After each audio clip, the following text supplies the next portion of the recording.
Hello, everyone. Welcome to our big user onboarding roundtable.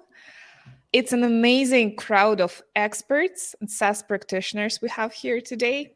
We're beyond honored. It's already been fun to chat with them off the record. Now we're officially live. And let me introduce our guests. So, our guests today are Johan Kunders, one of the two masterminds at useronboard.com. We've got Claudio Murario of Inner Trends, and we've had Claudio here as a speaker before. And we have Esben Fries Jensen, co-founder, founder of Userflow. Yes, and I'm here also chiming in with a couple with my own 2 cents here because we also do some user onboarding here at Userlist, and I'm pretty intrigued. Let's do a round of introductions, and each of you in that particular order. Let's share what you do, and then we also do another round of your favorite user onboarding principles. And after that, we are going to dive into the questions that were provided by our registrants up front in the Twitter thread. We've got a bunch, but dear listeners, if you have more, welcome to drop them in the questions tab on the right. We're still going to be accepting them further. The event is capped at 90 minutes. It's a lot of time. I'm probably going to do a little break in the middle so that everybody can get fresh water. But let's start with introductions. Johan, tell us more about yourself and what you do. Sure, Jane. I'm so happy to be here, very excited, and I'm pumped for all of the questions that are going to come in. I work with Samuel Hulick over at User On Board. We are an onboarding agency. So we work with different companies that need help with their onboarding flows. And of course, we don't just work on onboarding, we also work on taking those onboarding principles further into the customer lifecycle. So a little bit of growth as well. In a nutshell, that's what we do. Claudio? Thank you, Jane. It's great to be back here. Great to be with all of you. Can't wait to get to do this in real person, to be honest.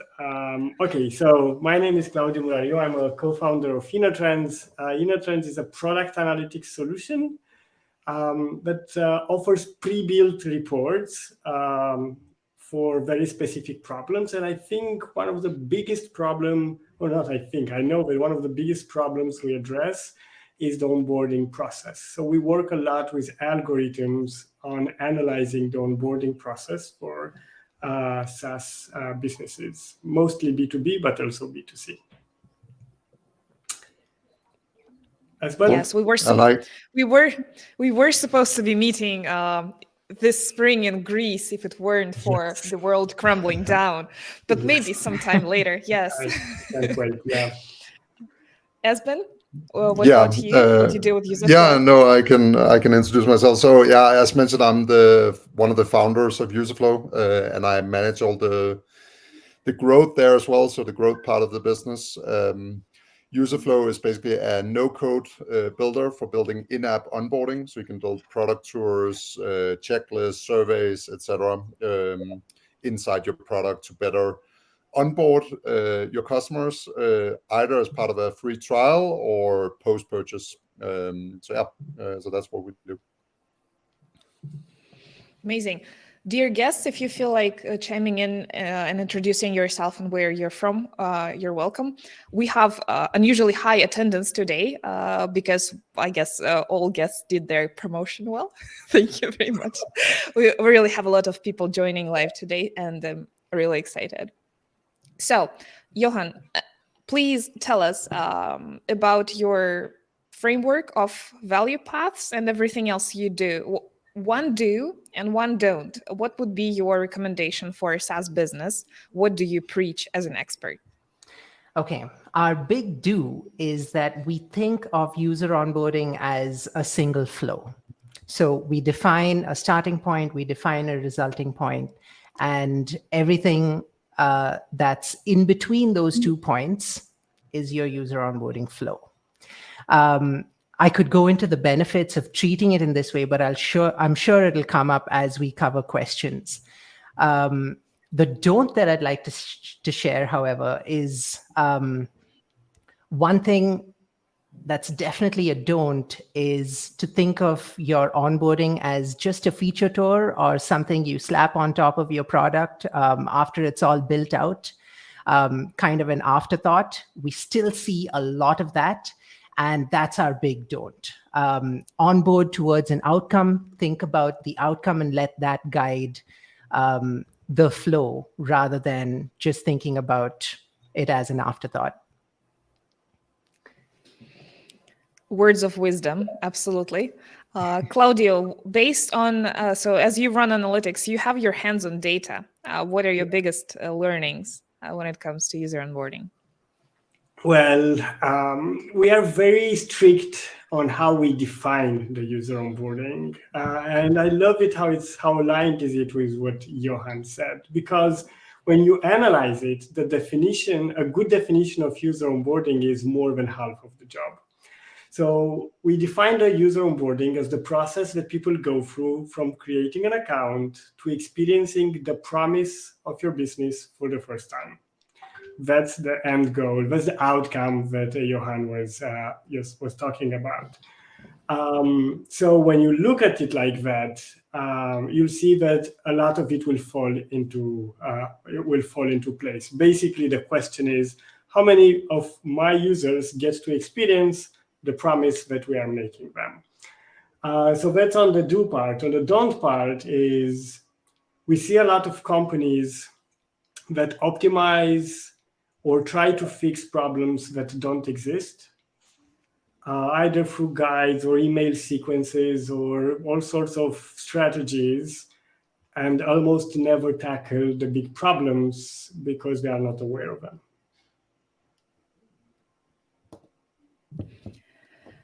Esben? Yeah, I guess we're going to do this in a do and don't way. I hope, by the way, everybody can hear me. I saw somebody writing they couldn't hear me, but yeah, let me know if you can't. But basically, I would say, just to add to what Johan and Claudio said, I agree a lot with them, but I would say I think onboarding goes beyond the initial onboarding and the first promise. To me, onboarding never ends, I would say. Because you'll constantly have to present new features. There will be new users joining the platform from the same company. So you should never forget about onboarding when it comes to also existing customers. So that is something I would say do. Don't. I have many don'ts, but I normally try to formulate them as do's. But a big don't for me is that there are too many of these boring next product tours in the world, and instead you should make it more action driven. You should focus on what are the key aha moments of your software and drive the user towards experiencing those. And it's not about explaining; it's about actually having them do those actions themselves. It's interesting because you actually provide the tool that helps people do next. Like, how do you deal with that? I'm curious. Yeah, like, no, so that's a common misunderstanding, and probably also a big reason why I don't like the word product tours. I think it was Intercom who introduced that word. I don't know, but I don't like it too much, but it's become an industry term because product tour make it sound like a next tour, right? It's something you just say, okay, here's this button, this is what this does, next, here's this, next. But really what a great guide, an in-app guide is something that drives action. I can give you an example from our own product. The aha moment is really how easy it is to build flows. And the way we do it is we use UserFlow and UserFlow. So we have a guide that guides the user to build their very first flow themselves. I think you've seen similar things with tools like Webflow, where their onboarding is also very much driven towards actually building your first website and not just explaining where every single menu item is in the product. So those are just two examples of how you can use product tours to drive actions.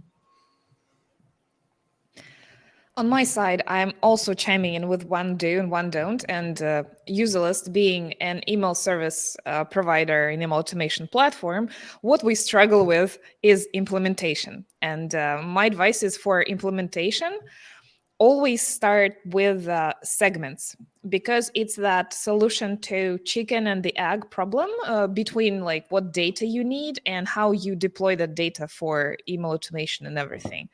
So if you start with segments, if you map out your free trials, activated trials, paying customers, and then you think what you need to define those segments, that is like your key to successful data tracking and also a key to successful email setup.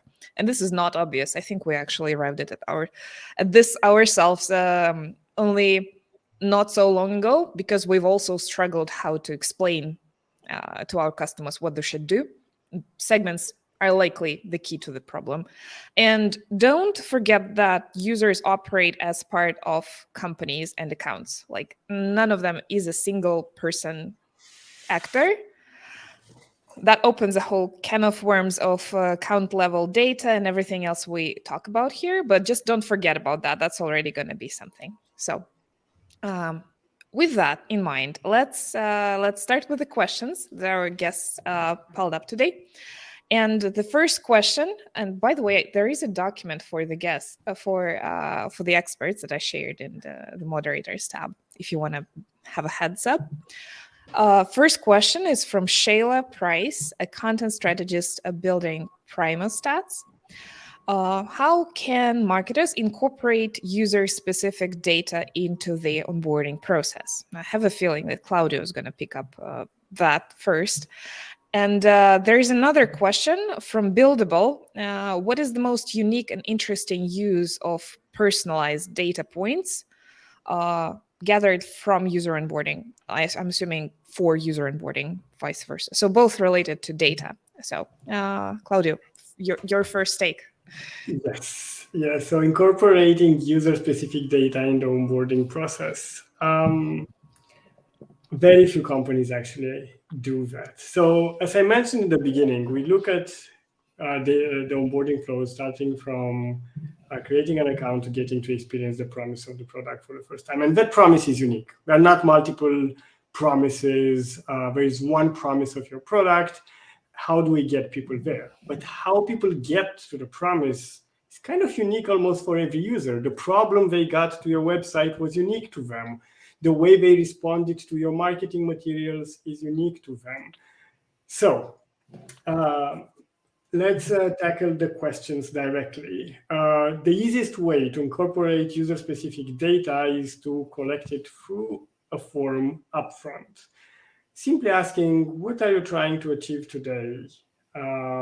Just immediately after the account is created and giving them a couple of options will drive those flows. Yes, people can go one way or another. I can be a product manager that is interested in sending, I don't know, an email to my users during when we launch a new feature, or I could be a product marketer that wants to send emails to all the base with updates of the product. I would use the same tool. The same promise would be that I'm going to send emails. But how I get there is kind of different. So first thing to do is to collect it. I think out of the last 10 accounts that I used to onboard, simply products that I selected, I don't think I was asked such data by more than 2. So first collect data and then worry about how to incorporate it. In terms of using it in the onboarding process, well, user flow definitely is a solution to do that. And once you experiment with a flow, you can decide to make changes in the product. But the first thing I would do is use a product like Userflow to test out different flows based on what people answer. And once I have winners, I would incorporate those flows directly into the product. But I let Esben follow up on this. Yeah, no, I totally agree. Of course, you can ask about data as one of the first thing you do. I've seen a couple of tools do that as well. I think what you should maybe not do, or you can do it, but their automation tool for that is ask about who they are as a business. Data you can get automatically. Try not to get that by creating friction for the user.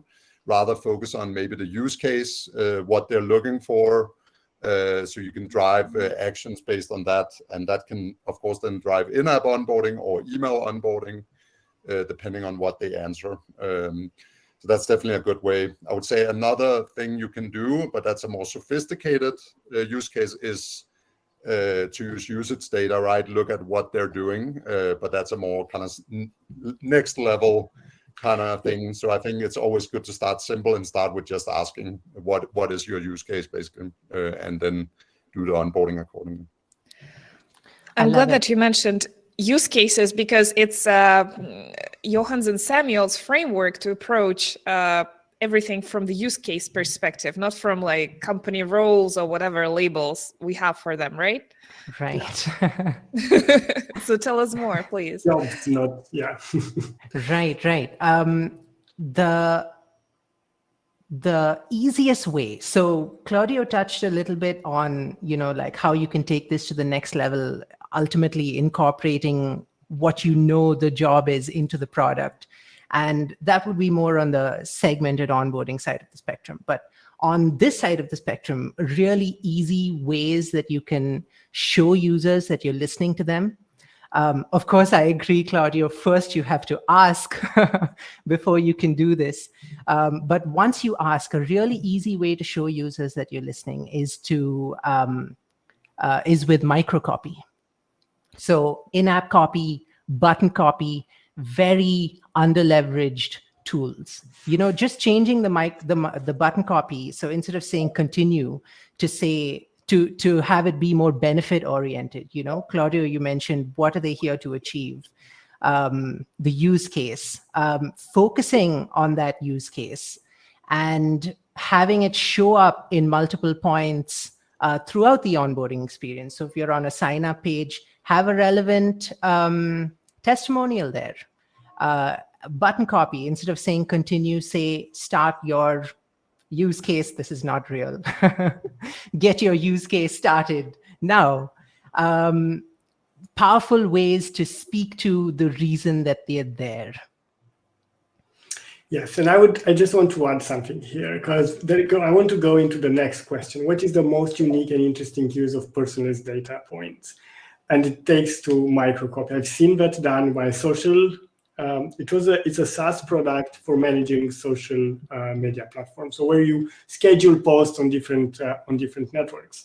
So they use this tool to collect a lot of data of people before they sign up, like what pages they see. Like some people come to the homepage, read a little, go to the sign up to test the product, but other people go to resources, go to different pages, check out pricing, and then they sign up. And they change the microcopy when we get inside based on that. So if they saw that you read the blog on Instagram and they saw that you did that, they come in and they say, hey, well, are you ready to set up your first Instagram campaign? Because they already know where it comes from. And it's just a microcopy. It's just a couple of words in the same flow. And I want to emphasize this. A lot of people believe that there are multiple onboarding processes. The way we define it is get to that promise and only care about the technical requirements. Like Jane, in your product, the technical requirements for everyone to set up their first email campaign are pretty much the same. But different people will look at those technical requirements in different ways. So if you just change the labels and the microcopy, like Johan says, it will feel personalized to them. You don't need to change a lot. And the tools we have today available, like user flow, or I remember the name of the tool the other platform is using, make it much, much easier today, yeah. Also can be like little liquid snippets inside the single email. So it doesn't have to be multiple onboarding sequences. It can be like one custom paragraph in the beginning written for 3 primary use cases. So it's not rocket science to implement. hopefully. And for the hackers out there, that's what you do. You just write a little bit of JavaScript and save in the local storage of the browser key pairs, like interested in Instagram or red pricing, or like you just put those key pairs in the local storage. And as the person advances, you read the local storage and just change the copy. No tools needed. You do that all by yourself. A little bit of hacking, good ethical hacking, and you get there. Yeah. Yeah. There are businesses out there that have like three verticals they're serving, like 3 sub audiences, or like you mentioned, the social media platform can serve different platforms. So this is the particularly awesome use case for them. What landing page they arrived through, use that in user onboarding. I think like 1% of companies do that. It sounds like a technical miracle. Optimistic, Jane. I think, but maybe also to add to that, it is also, I like the idea, but also depending on what stage you're at as a business, I think that's something we should never forget about in onboarding. And like any other business, stay focused, right? Know your ICP, who are you targeting? Make sure your messaging is the right messaging to attract the right audience, so you don't end up with a lot of like users who are looking for something completely different that then answers that use case question, right? Because that doesn't make any sense to get a lot of like wrong signups that are just saying, yeah, I'm looking for this use case. That's not what we do at all, right? So I think it's because many businesses really are doing the right thing. They're staying focused on one ICP, and that means they don't have to do a lot of different copies and different things, right?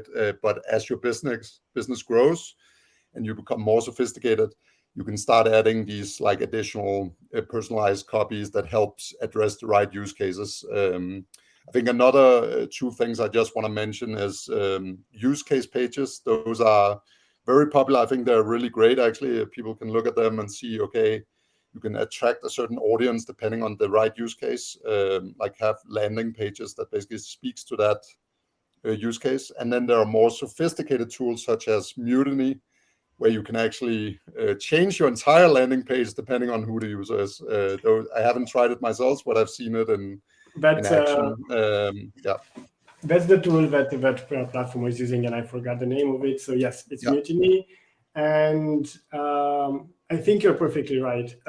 You don't do this until you are at a certain stage. Like if you only have tens of signups a month, this micro copy segmentation is not your problem. Like if you have hundreds or thousands of signups a month and you struggle with the onboarding, yes, you'll have people that come in for different reasons, and micro copy might make sense. So very good point as well. Thank you. Also, Right Message by Brennan Dye and Shai Shekta comes to mind. They also do like customization, even though they're actually pivoting to something more simple, but at the core of it is personalization. They have a lot of resources. Next question. I'm going to address that to Johan as the primary responder. The question is from Andrew Frame. I'm hoping I'm getting that right. Co-founder of Automata. Have you seen that high ACV SaaS customers generally prefer high-touch onboarding experience, or do they typically prefer a low no-touch experience if possible? Yep. It could go both ways. So the land and expand. So there are situations in which it's bottom up. So someone's trying the platform out for the first time, and then they take it to the rest of their company. Sometimes it could work the other way, where it's coming top down. Someone at the top finds a tool and wants that personalized experience. They want to be wined and dined before they take it out to the rest of their company. So I've seen it go both ways, but it really depends on how much attention the company is paying to their self-serve revenue flows. Usually, we notice that if there are very high contract customers, they're not given the self-serve experience. They're funneled by default into the high-touch sales experience? I'm not sure if that answers the question, but I would love to see more of self-serve. I think self-serve can work for the bottom-up as much as it does for the top-down. Sorry, the other way around. It can work for the top-down as much as it does for the bottom-up. But we don't see that as much because sales, high-touch sales is just the default approach for a high contract value. Yeah. So even if you run something like, I don't know, Buffer with $12 a month per user or something, if there is an enterprise tier, that's still high-touch experience. Right. Always. Most as an industry classic, like as a tradition. Right. The pricing plan says contact sales rather than try out the product for yourself. True, but the sales shouldn't the sales take care of the business side? So let's talk pricing, let's talk contracts, let's talk details. Not let's get you into the product and show you how it works. Now, isn't it ideal that people that get into those sales calls already know the product, already know that they want to use it, already see the value, but they need to get into procurement, legal, all those sorts of stuff. And that they should deal with the salespeople. They should do business with the salespeople, not product guiding. Yeah, this is how a product-led approach and a sales-led approach could really marry to, create. I'm struggling to find the right word. I backed myself into the wrong metaphorical corner. I think you can actually scale salespeople like that. When salespeople only talk about the legal and the contracts and all of that, you can actually do lots of contracts. But when you put salespeople to explain products and do product demos and guides and tours, when they are not technical and often they don't even know how to answer very specific cases, you cannot scale that, yeah. Right. I think we're in a transition phase, right? It's the end user era is coming, or it should be there, but some people have not understood it yet. And I think it's a common misunderstanding that enterprises don't do free trials. I can vouch that huge companies do free trials, end users do free trials and experience products and end up buying big deals. You will inevitably end up in a procurement process at some point where you have to have like contract on something. If you want the big contract, right? Sometimes they will just buy with a credit card on a smaller team. But if you want the big contract, it will be inevitably some kind of procurement process, but it doesn't have to start that way. And I think that's a common misunderstanding, that it has to start with that sales process for you to do the big contract. And that's changing. And I think it's changing on both sides, which is very interesting because you will see SaaS providers who they gave up on self-service and they just started doing contact us or request a demo, right? And now we're moving back towards freemium free trial. But on the other side, you have organizations who have basically trained their people to go through procurement processes in a very structured, to me, stupid way, to be honest, like where they have to like speak with 10 vendors. Then they have to decide, okay, we have to shortlist 5 other vendors, then we do meetings with them again, and then we get to try the products, right? Which for me, then you're just like making decisions based on meetings. You're not making decisions based on the actual product, right? So I think there's some transition happening there, and I'm happy to say that I'm seeing it more and more, that large companies are actually more and more doing free trials and freemiums. Actually, where I see the biggest challenge right now is in those mid-sized companies where procurement seems to have too much contact with the people or something. So in those like 200 people companies, that's where you see these really strict processes with the meetings and stuff like that. Whereas in the small companies, they just do free trials. And in the very large companies, they just do free trials. So I find that quite interesting. But I think it's changing for the better. People are doing more and more free trials and so on. But I think to address Andrew's question, I think high ACV SaaS customers would prefer to start with a low touch experience because it gets them more knowledge. Often products that are targeted at high ACV SaaS customers do not offer very good experience on self-service. Right. So it is frustrating for them often to do that.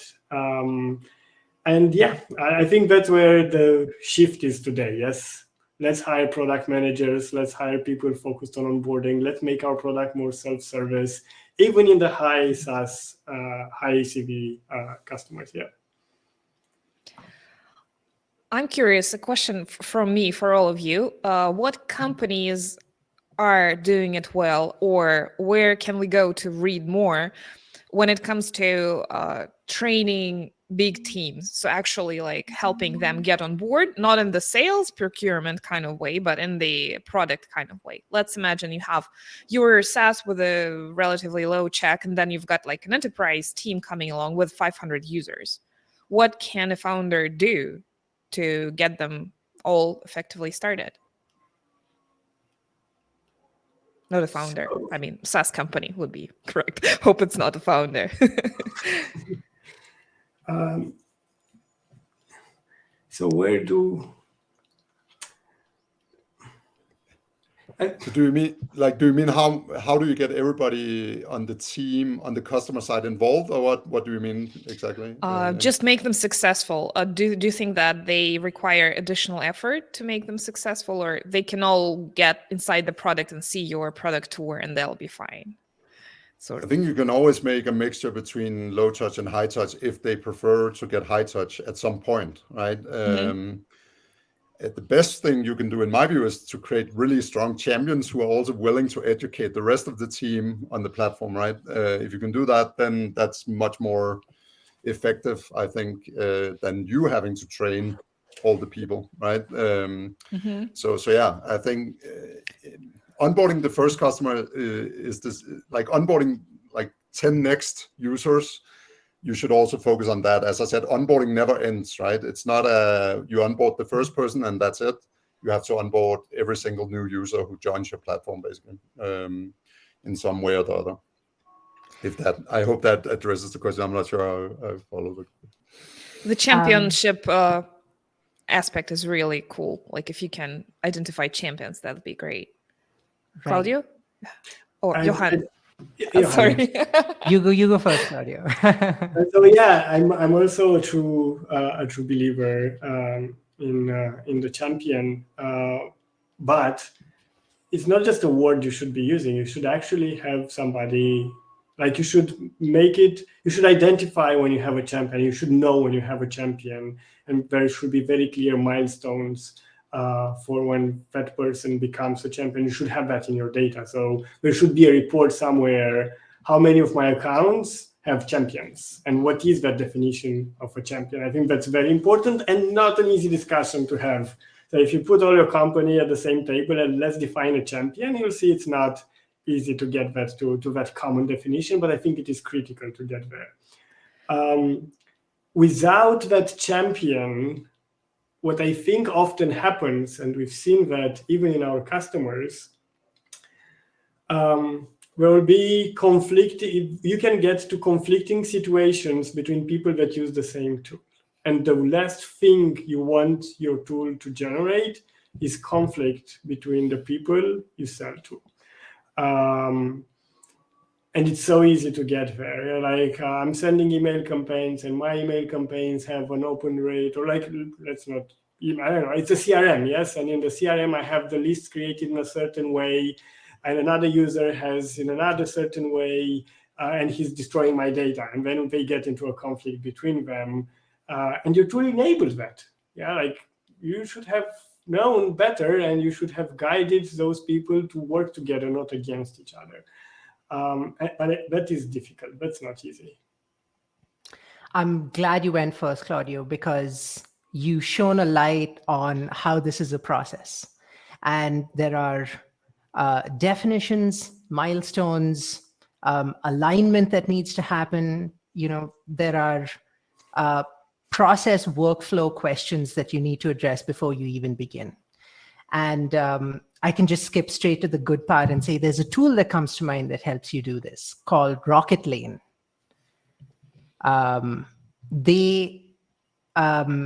Their focus is on defining these milestones and documenting progress through each of them so that you are on the same page as this new big client that you have. And everybody, I mean, it's a real team effort to work with these champions and, get everybody trained and onboarded.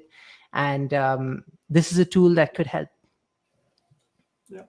But don't think that you need to do high touch necessarily. I think low touch, what I've seen with many enterprises, they will figure it out. Like they will actually add their team members if they know exactly what they're doing and what they want to achieve.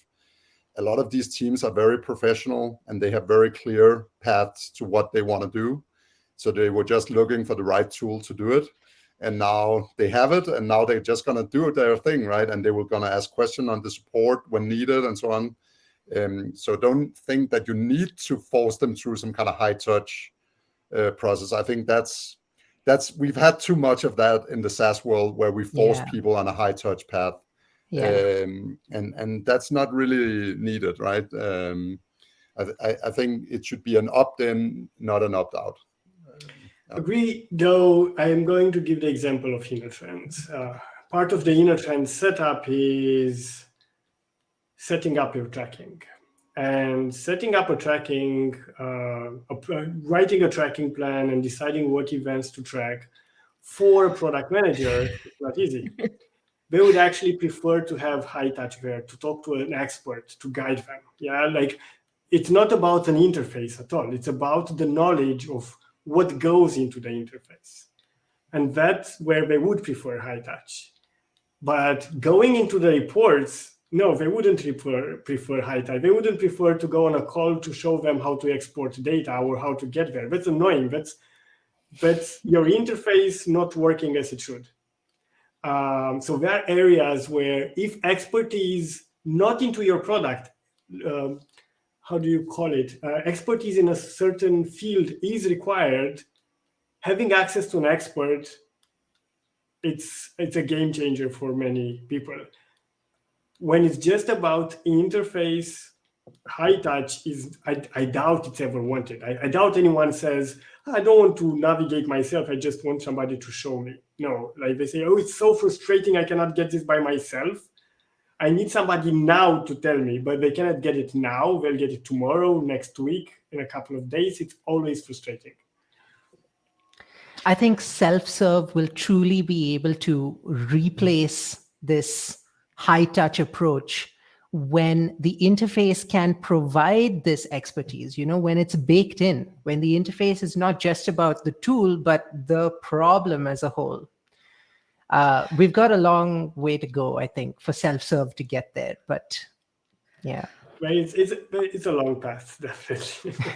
Yeah, but I agree with Claudio that when you then ask questions, I think this is the problem with high-touch software as a service. It's become this thing that what became a need to have, and then you ended up having people doing high-touch that cannot really help you. They're just like, they're going through some like process to kind of support you. Now this is how we do it, and I think we should allow people to be a bit more self-sustainable, and then when they actually have difficult questions, have the right people there to answer those questions and help them figure it out, so they don't have to go on one call with one person who just says, yeah, I can probably connect you with like 2 other people and then 3 other people and so on, right? I think we're gonna, and product-led is gonna lead to this, that you're gonna have more what I like to call product experts instead of customer success managers or salespeople. It's gonna be product experts who are actually able to answer the questions for you when you need it. The problem that Claudio mentioned with data tracking, we have that at Userlist, but most interestingly, to get to that, we still have to solve a few other problems. It's really ridiculous, but like half of the demo time that we have, like half of the sales call goes into understanding the customer's current situation and giving them context and recommendations on how their whole like email setup among other tools and between their CRM and between their other tools and how this all looks together and where our product even fits or if it doesn't fit. And starting from that, and that kind of jives with what user on board does as in their method. You zoom out into the user's problem, right? And then you see where your tool fits as a solution, and only then you start helping them to implement. It's really ridiculous where this problem, this holistic top view starts, really far away from the product. Yes, but a high touch. And Jane, we were in the same position like yours. Like 2 years ago, we had these calls, sometimes 1 hour and a half, sometimes even 2 hours to understand the problem, to get how to build a tracking plan and so on.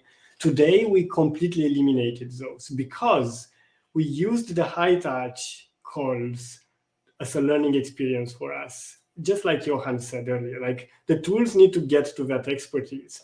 So based on those calls, we built something that we call the customer journey metrics wizard. So we have a series of, I don't know, I think it's almost 20 questions that companies need to go through to answer about their business, and they generate a customer journey metrics, which is exactly what I would obtain after that 2 hours call. But I got the questions better and better and refined them, put them into an interface, see how people answered, refine them again. And today we do not have those calls anymore. They get to generate a customer journey metrics by themselves without a call with an expert. Getting to write a tracking plan is definitely the next challenge. And it will go through high touch, lots of calls, but use that as a learning experience. If you use high touch as a learning experience to write better, to build better products, do as much high touch as possible. I feel like, so you're saying it's going to take another 2 years to get where you are with clarity. I think products are not simple anymore. Like products that we've had a couple of years ago where you sign up, you set up a profile, you connect something and you get some value. I think that market is crowded. I think right now we get into the real problems, the big problems that companies are willing to pay more for if they are fixed. But these are not easy problems to fix. These are complex problems, and it will take years to get to the bottom of them. Next question that is related to training from Alex Dadmon or something like that. How can we test the knowledge of our users during or at the end of their onboarding? What's your opinion on the use of a certification scheme to validate their knowledge? So we're shifting the dynamics now from please do just anything to like making sure you do this really well. HubSpot certification problem or what? Esben, you want to take this one up? Yeah, sure. I mean, the number one thing is that they end up buying. Let's say it is a free trial. If they didn't end up buying, they were really interested and say directly to you, I couldn't figure it out. I mean, that's a very clear signal that something went wrong in the onboarding, right? So that's definitely a very clear signal. But yeah, you can. I wouldn't say we're doing it particularly well ourselves at User Flow to test people's knowledge. But what you can do is, for instance, see how many support questions they're asking.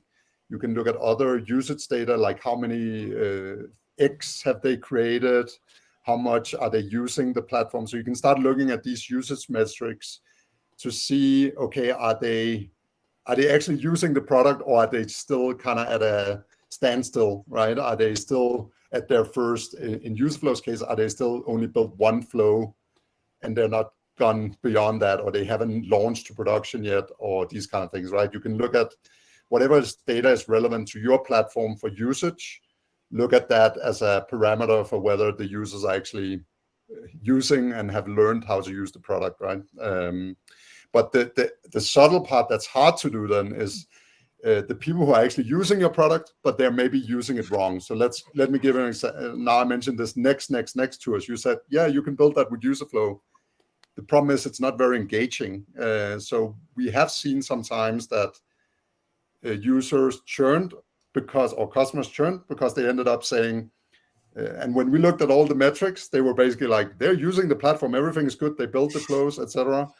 But they were using it in a way that was not engaging for the end users, right? So we should have taken our data analysis one step further and looked at the end users of our customers' kind of engagement, basically, right? So you have to look at the right data to measure the success, basically, for that purpose. And then when you learn these things, as you hear these things, you can start thinking, how can we bake this into the product?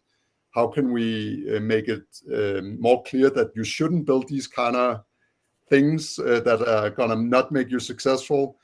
Should we maybe do video series or webinars that kind of highlights the best practices for doing something? So you can think about solutions as well for how do you avoid this from happening. So yeah, that's just a few inputs to that topic. Makes sense. Claudio. I want to jump in on this because I have a funny story. I love the question, Alex.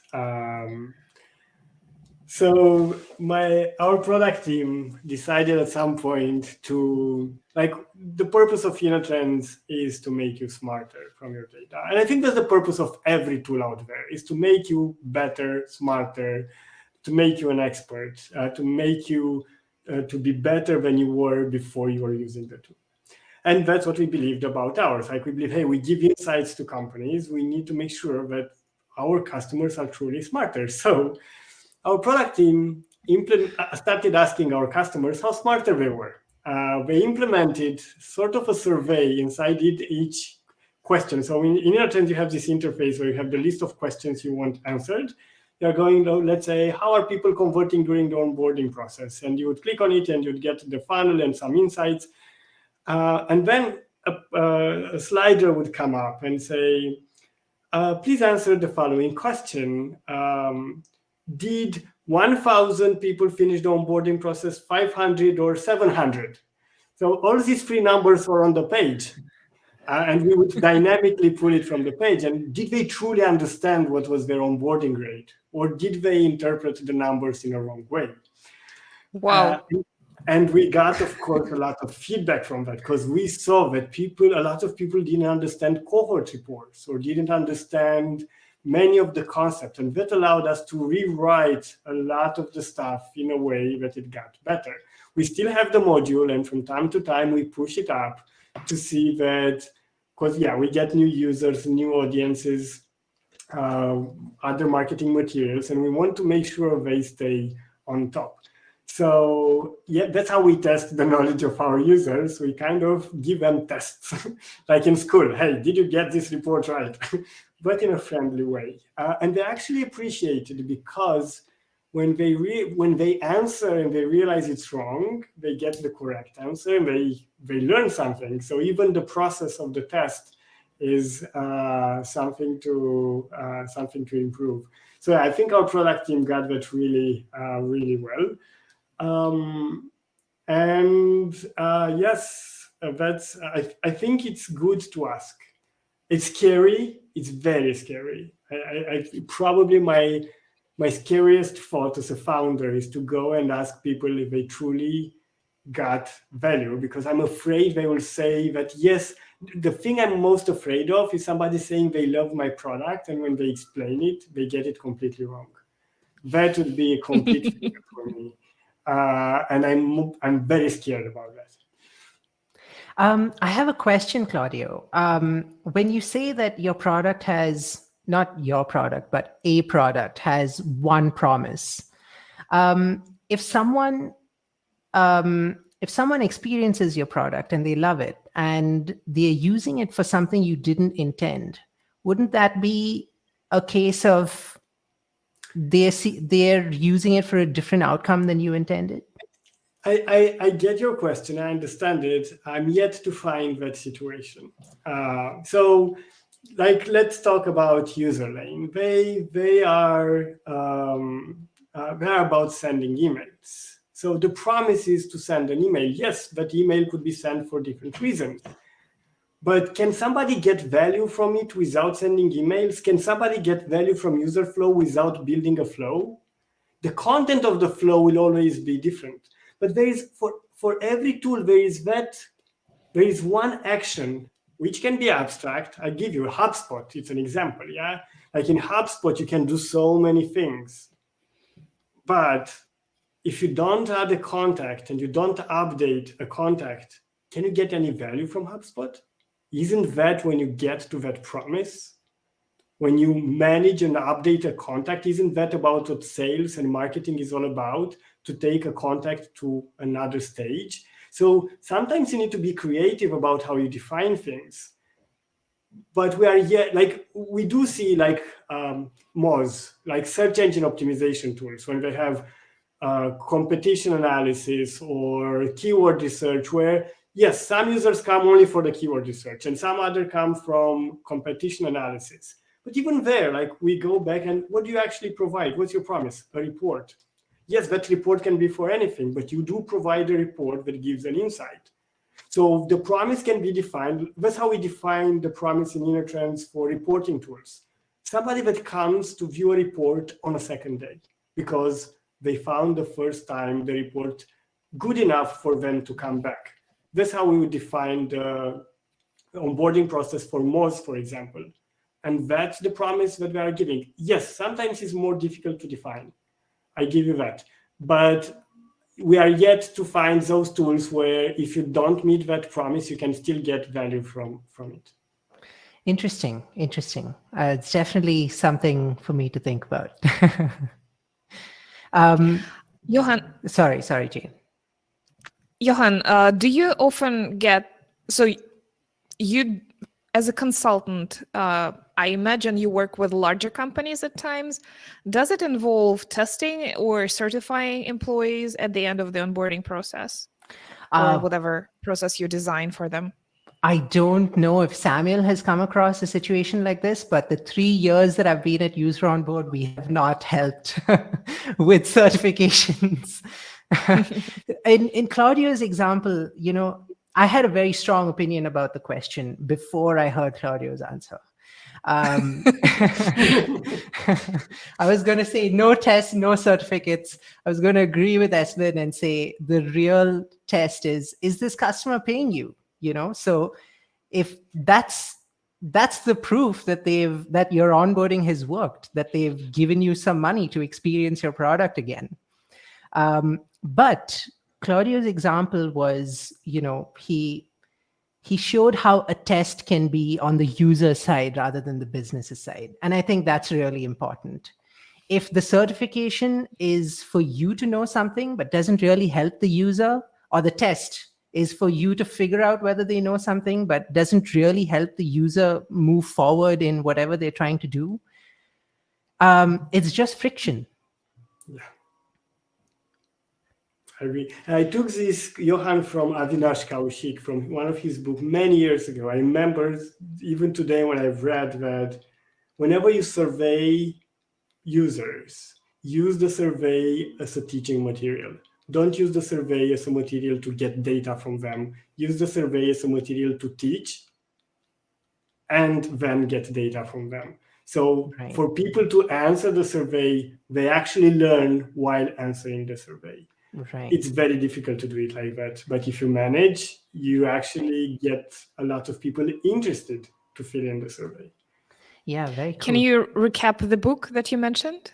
Can you maybe put the Web Analytics the title 1 in the hour chat? a day or something like that it was called. Sorry, Avinash, if I got your book name wrong. There's a 1.0 and a 2.0. I think it was in 2.0. Okay. Yeah. Web Analytics 2.0, the art of online accountability, Let me put the link on the chat. Give me a second.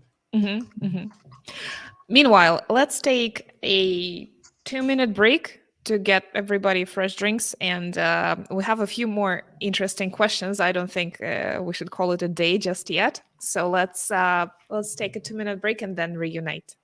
Cool.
Ready to rock and roll?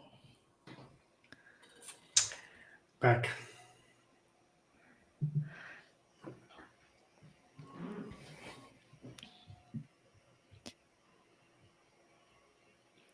All right. I have a very challenging question. From Jeremy Rivera, founder of SEO Arcade. How do you know the difference between a feature being deficient or needing enhancements to make it easier to use and lack of good onboarding? So is the problem in your product or is the problem in your onboarding? How do you know? Esben, looks like you have something to say there. Well, first of all, listen to your customers. I think is number one thing.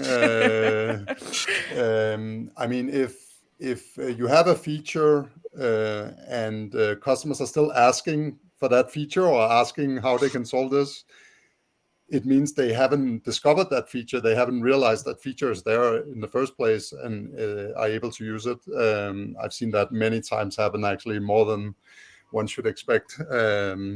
So that's a very good signal, first of all, just to see how many are actually asking about something that already exists in your product. Then you should probably think about what are we doing with that feature. And then when you look at data, let's say you don't hear anything about a feature from anyone, and you are looking at the usage data and seeing nobody's using this feature, then I think you can start thinking, is this feature even something customers want, right? But I think that balance between customers asking about something and then looking at usage data, that's where you'll find the answer somewhere. Do you have I've got a hot take. recommendations? Yes, Johan. My hot take is that bad onboarding, bad feature, they're both the same thing. The benefit of thinking about your onboarding as a flow, as a series of steps between a starting point and a resulting point, is that you can look at the drop off from step to step. And in our experience with companies, sometimes we'll see a very steep drop off in the middle of the onboarding flow. So you'll see, account creation process. A cohort of users is making it through each step with very little drop off. And then suddenly you introduce a new feature or some form of complexity, and there's a steep drop off. Bad onboarding or bad feature misses the point. It's the fact that people are not understanding what to do here. And it's a mismatch of expectations. Either you're not setting the right expectations or you're not following through on the user's expectations.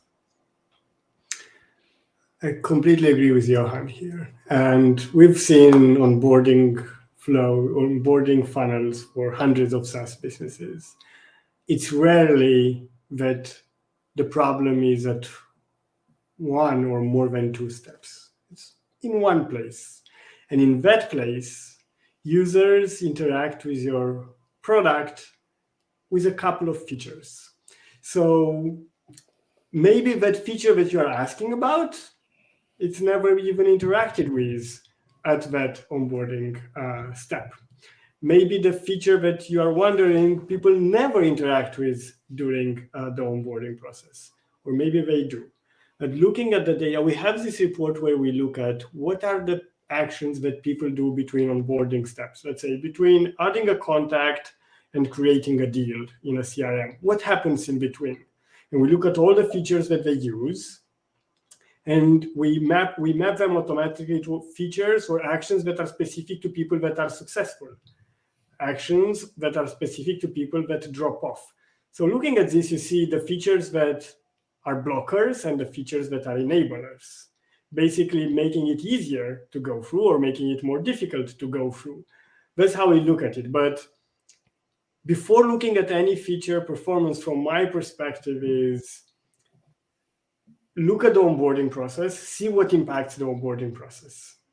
You want people to experience the promise as quickly as possible, but in their own time. Do not force them on time. I need to repeat this. You should never force people to finish the onboarding process sooner than they want to. If If it's normal for them to take 3 days for the onboarding process, don't push it to 3 hours. I see a lot of companies trying to do that and it doesn't work well.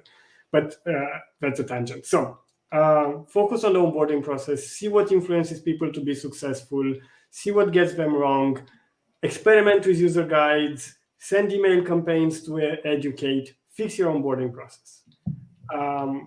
With feature usage, that's different. I think with features, you want to address the question, how are high engagement users using our features and how are low engagement users using our features? What's the frequency of using those features? How often they do? What actions, what do they do differently in those features from one group to the other? How are high-paying users versus low-paying users using the same feature? That's where you get to learn a lot on how good a feature is. Because a feature, the same feature can be good for one group of users and bad for another. I have one thing to add to what Claudio was saying. When a feature becomes relevant to users is as important as what the feature is. So, looking at flows, each user is on a different trajectory depending on where they're starting with the problem. Some people come to the tool ready to use it. Some people need education, help, expert opinion. We've talked about this, before they can even start to get value out of the tool. So thinking about when a feature becomes relevant, to the user's timeline, we don't see that represented a lot. What features are and what even your most useful features, for example, when they become relevant on the user's timeline might be completely different. Even if they're super popular with your most engaged users. I'm so glad you brought that up. Now I have a follow-up question for you. Completely missed opportunity for like 99% of businesses. So the user activates, does their minimum viable activation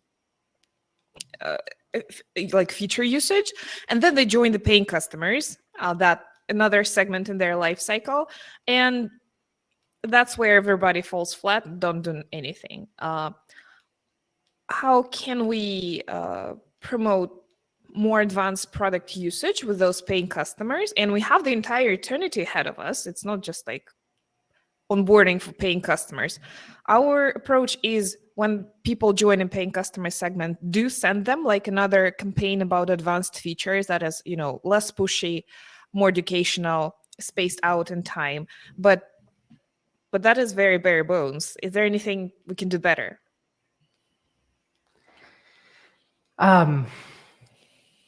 It's a hard question because it's something we're trying to figure out too.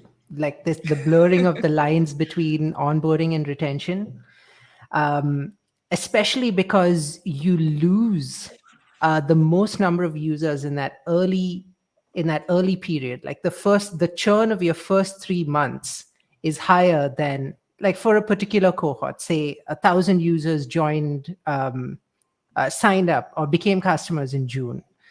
Of the 1,000, you're going to lose the most number of people in the first 3 months.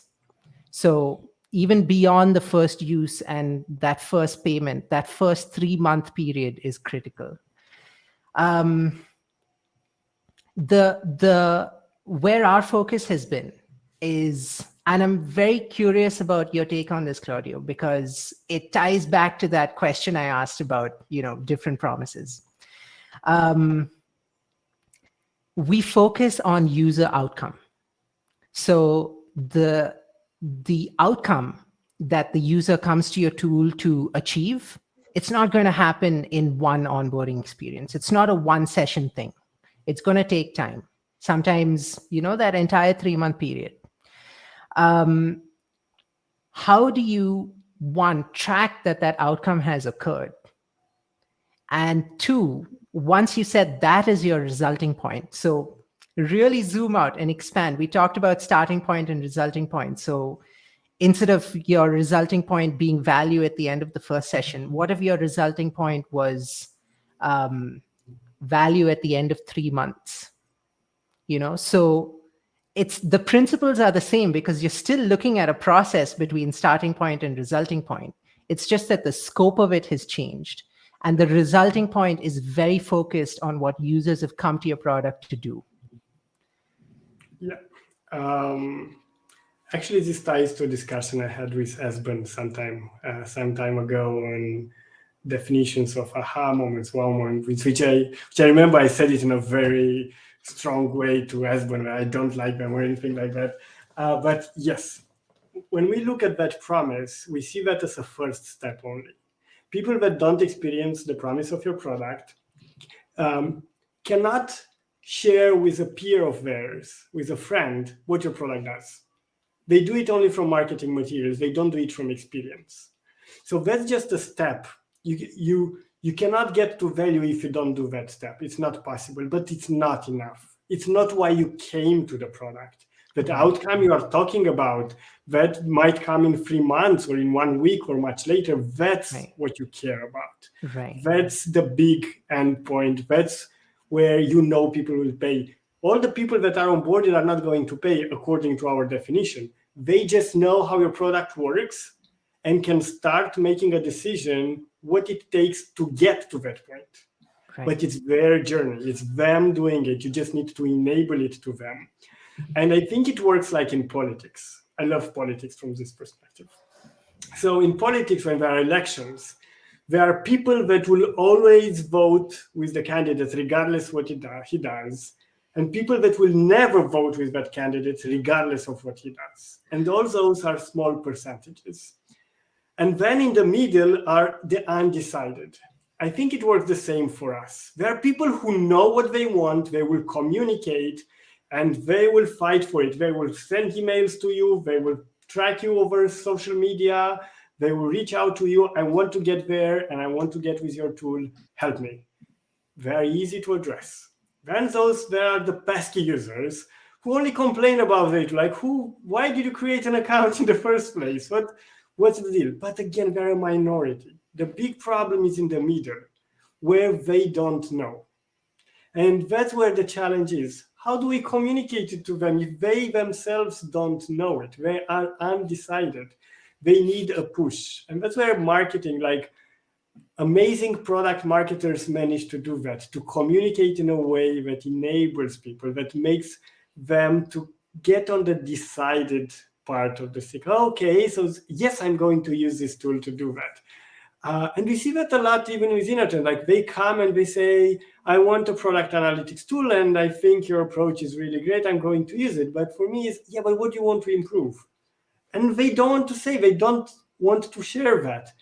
And meeting after meeting or mail after mail until we get somewhere. And then we start sharing, hey, this is how it can be done. This is what can happen. And they, like, it's like a flower. It's like it goes, like you can see it on their face and it's amazing. But sometimes it's very difficult to get that out of users. And that's the magic. That's why some companies manage to do it and some others don't. And it's like Esben says, you need to talk to your customers. It's not something you'll take out of the data. Like the data says what they are using, doesn't say what's in their mind. Yeah. Do we have time for me to say a bit more here? Yes, please. And then we have the rest of the questions in a more blitz fashion, I guess. Okay. I'll try and be as quick as I can. Claudio's right. So from your user's perspective, they're not looking at you as a product. They're looking at you as an approach, as a possible path to an outcome that they care about. So one, you can't be descriptive about what the outcome of the path is. Sorry, you can't be prescriptive. You can't prescribe for users what the outcome they should care about is. They have the outcome, so you need to talk to your users and learn about what that outcome is. You have to be descriptive about the outcome, not prescriptive. And second, they are not experts. Like when we run user research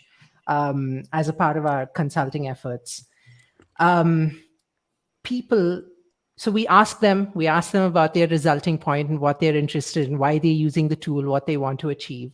And we ask them about their starting point as well. So why are you here? What's going on in your life at the moment? What's your situation like at the moment? Lots of clarity about what they want, lots of clarity about where they are, but they have no clarity about how to get from where they are to where they want to be. And that's why they're coming to you. They're coming to you because you're supposed to be the expert on the path between these 2 points. So talk to your customers so that you understand what outcomes they're seeking to begin with, and then work backwards to figure out, what needs to happen in order for that outcome to come about. So you can't go ice skating if you don't have ice skates. So if the outcome is to go ice skating, at some point in that process between starting point and resulting point, pick up ice skates needs to be there. So we call this a critical pathway. So once you know what users are seeking, you can construct the bare bones, just what is necessary for that outcome to take place, critical pathway. And then you have a starting point. Then you have something to build off of between starting point and resulting point. And you can iterate, evolve from there, and build out a whole process that users can actually rely on to get to outcomes that they're seeking. But just to add, I agree with what you both said, but I think there's a second dimension to this, which is inspiration. And I think that is something you should cook into this as well.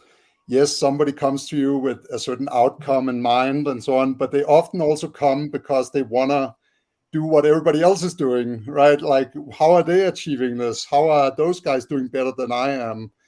And a lot of people are probably on this panel today trying to figure out, how do I do onboarding better, right? And that's just one example. And I think you should think about that as part of your onboarding never ends, as I said, that you should inspire your customers, right? You should give them ideas for what they can achieve with your product, right? And that can be done by, when you announce new features, being very clear about the use cases of that new feature, maybe even sharing case studies.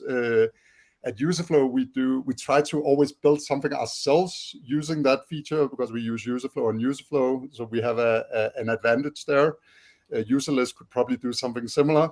So you can actually show how you can do something that they always, okay, wow, this is actually inspiring. Maybe we should do the same, right? Another great way of doing that that I've seen, and we adopted that in Userflow as well, is what Superhuman does, where they basically send these tips on a regular basis from the CEO that basically is like tips for how you can use our product to do something, right? And that's, again, inspiration for the users who didn't think about a certain scenario.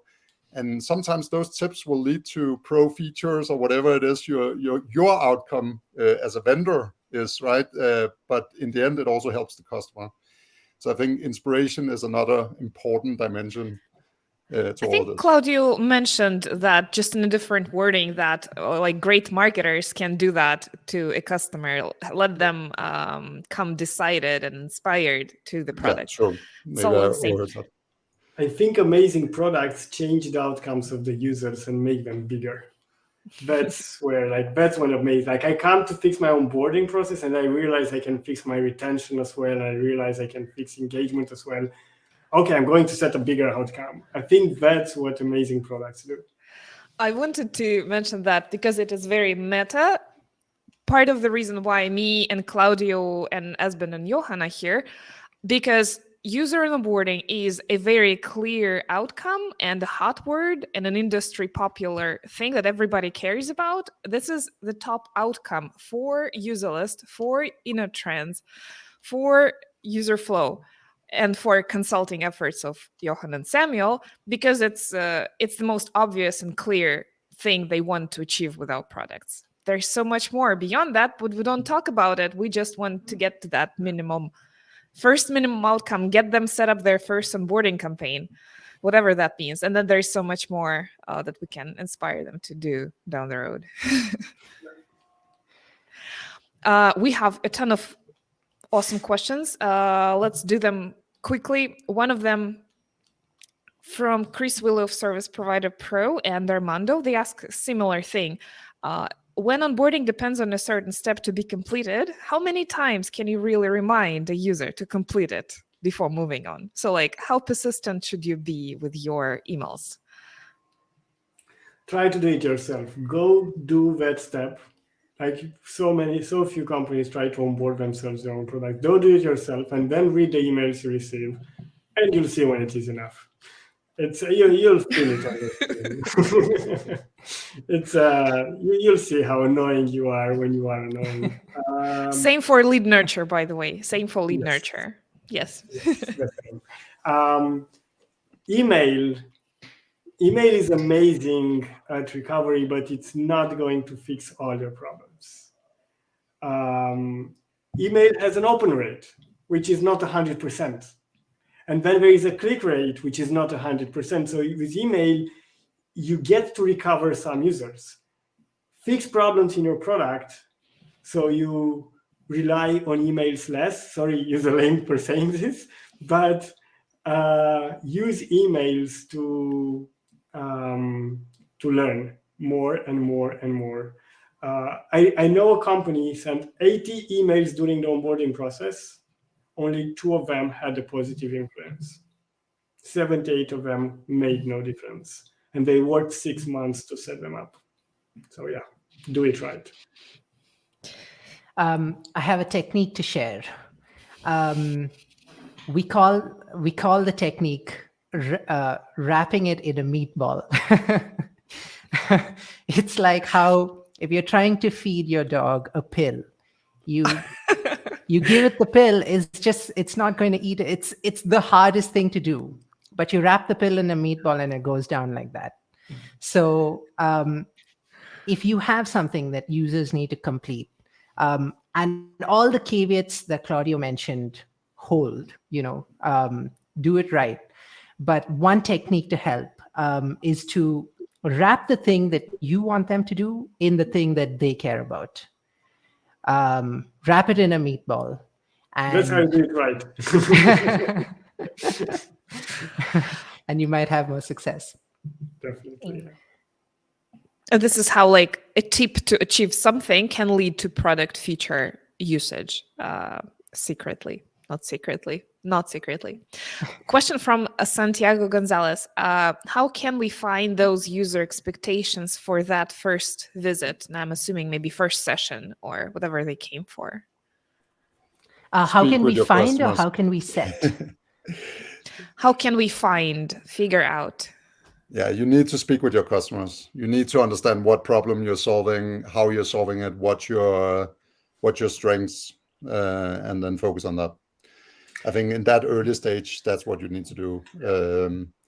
And if you don't know that's a problem. You should probably already by now know, just by having spoken with some customers, why did they end up buying your solution, and these kind of things, right? It's not rocket science to figure out, to be honest. Yeah. Here's a hack from Georgiana Laudi. I love it. I talked with her recently about this.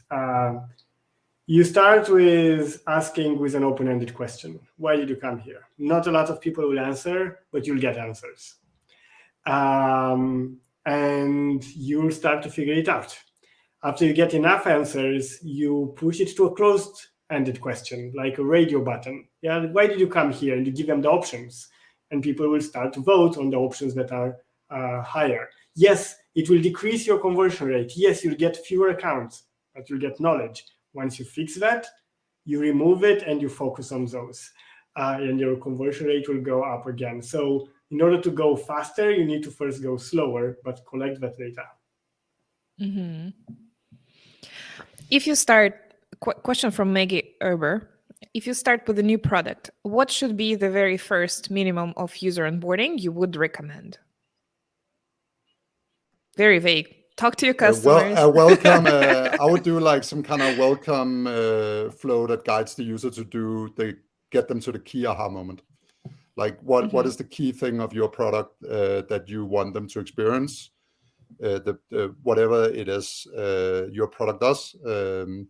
That's a baseline, I think. Do that. Replace, instead of doing the next tour, do that where you basically guide the user to to do that thing where they realize the value.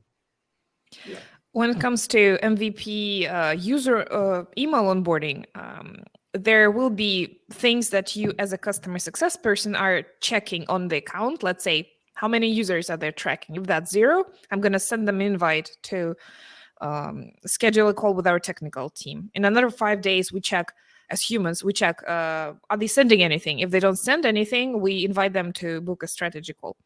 If you automate that, which is not rocket science at all, it's just classic user onboarding, you will get your hands free to do more important things. You can still invite people to get on human calls with you, just automate your very basic customer success check-ins. That is going to be a massive time saver, especially if you have, even if you're like if you're onboarding 10 customers at the same time, this will save you hours that you can spend elsewhere.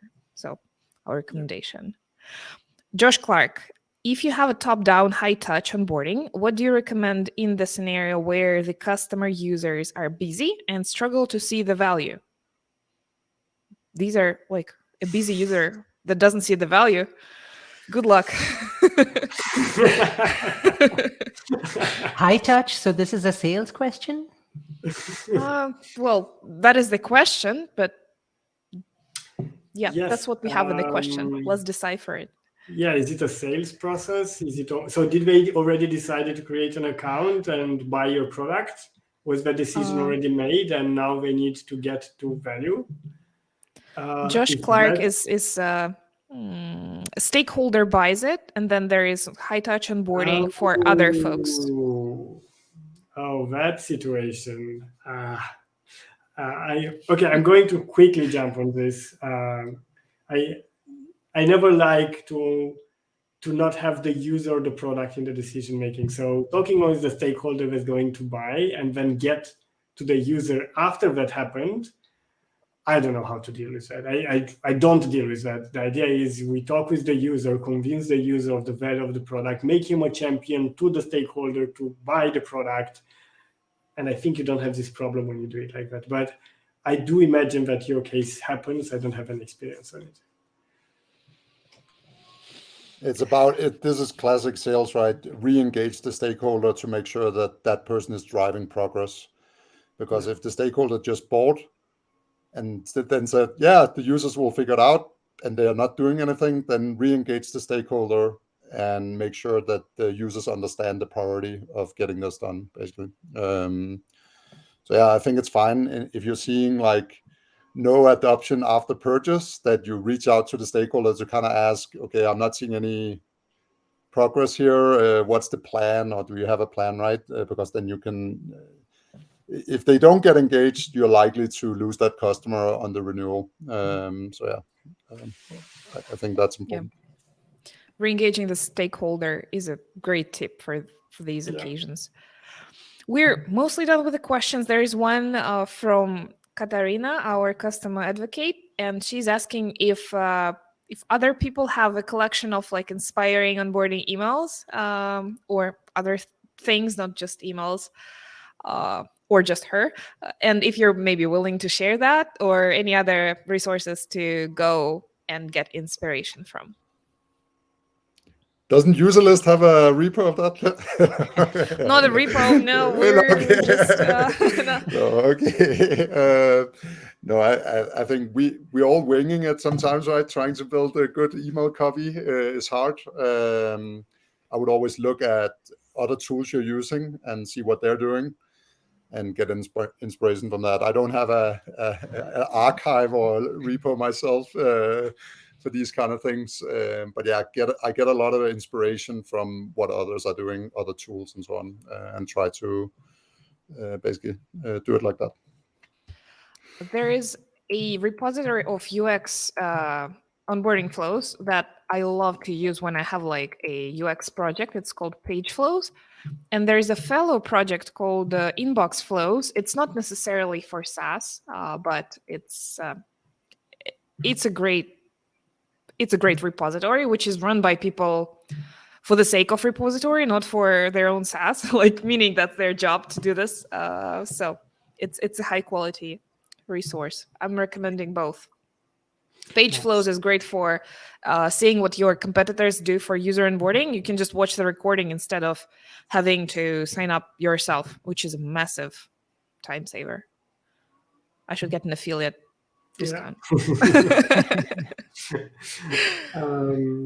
Any other favorite resources? Yes. I usually like to go to people that are great at storytelling. And I think we talked too little about storytelling in our, because user onboarding is a lot about storytelling. Good storytellers are very good at onboarding people. I look at Patrick Campbell. I think he's really good at his words. I look at Pep Laya from Winter and his copy. I don't have the data behind it to know how good it is and how well it converts. But I definitely enjoy reading their stuff. So I imagine it is good. Great tips. I don't have a repository to share, but SavvyCal's onboarding emails were fantastic. Recently experienced them, and they were great. Check them out for sure. And if you want onboarding inspiration, useronboard.com has a ton of teardowns. Yes, we're swiftly moving into section where you can tell us where our listeners can find your resources and your software. So if you can please drop links in the chat as well, that'd be great. And SavvyCal's onboarding flow is sent with user list, so it's a very nice plug. And I think it's written by Corey Hines, one of our angel investors. So we're very deeply tied into SavvyCal and their team. I follow Corey, so he's a great storyteller as well. Yep. It only takes to be born a good storyteller, or I don't know, learn for 10 years, because it's hard. It is hard. It's very hard, especially for people that don't have the talent of words. But if you do want to write better stories, I think that's a great skill for anyone working in marketing. What helps me a lot is I read my stuff from 1 year ago, 2 or 3 years ago, and I realize how bad I was. So it feels like progress. So yeah. Well, thank you all for sharing your wisdom today. It was amazing. So we had questions. Is there a recap and the recording going to be available? So recording will be sent to every attendee automatically using our webinar platform. And we're also going to share the video on socials tomorrow. And in a few days, we're going to publish a recap post. I have no clue how we're going to fit all this knowledge into written form, because it's going to be like a book of user onboarding wisdom. But really, really appreciate all of you joining today. I had so much fun. Likewise. Absolutely. Pleasure. All right. Hope to see you again. Bye-bye. Have a great day. Bye, everyone.